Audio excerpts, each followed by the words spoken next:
አቤልና ቃየል።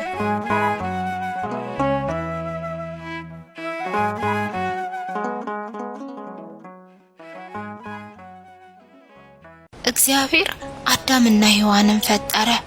በምድር ላይ ያለውን ሁሉ ባህርን፣ አሳዎችን፣ ወፎችን፣ እንስሳቶችን ሁሉ እንዲገዙ፣ ፍራፍሬዎችን፣ አትክልቶችን እንዲዘሩና እንዲመገቡ ሰጣቸው።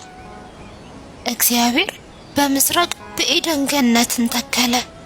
አዳምና ሔዋንን በዛ አስቀመጣቸው። ከገነት ሁሉንም ፍሬ እንዲመገቡ፣ ዕፀ በለስን ብቻ ግን እንዳይመገቡ እግዚአብሔር አምላክ አዟቸው ነበር። አዳምና ሔዋን ግን ዕፀ በለስን በሉ።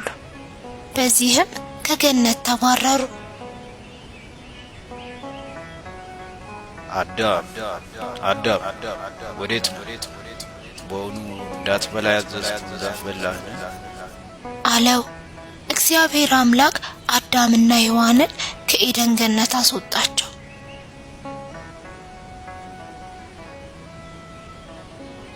ከዓመታት በኋላ ሔዋን ቃየልን ወለደች። ሁለተኛም አቤልን ወለደች።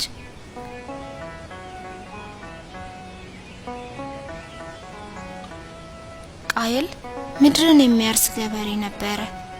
አቤል ደግሞ በግ ጠባቂ ነበር። ከብዙ ቀን በኋላ አቤልና ቃየል ለእግዚአብሔር መስዋዕት ለማቅረብ ተስማሙ።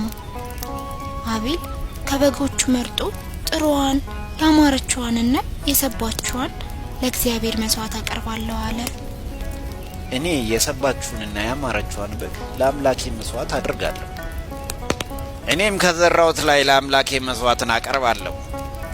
እሺ ልጆቼ ኑ በጧት መስዋዕቱን እናቀርባለን።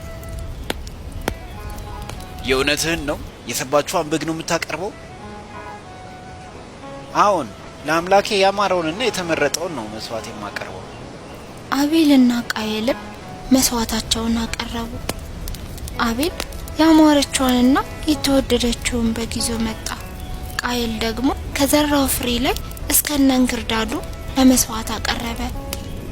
እግዚአብሔርም ወደ አቤልና መስዋዕቱ ተመለከተ፣ ወደ ቃየልና መስዋዕቱ ግን አልተመለከተም ነበር። ልጆችዬ እግዚአብሔር ለምን ይመስላችኋል ወደ ቃየል መስዋዕት ያልተመለከተው? ቃየል የተመረጠና ጥሩ መስዋዕት ይዞ ስላልመጣላችሁ ልጆችዬ። ቃየል እግዚአብሔር መስዋዕቱን ስላልተቀበለው በጣም ተናደደ።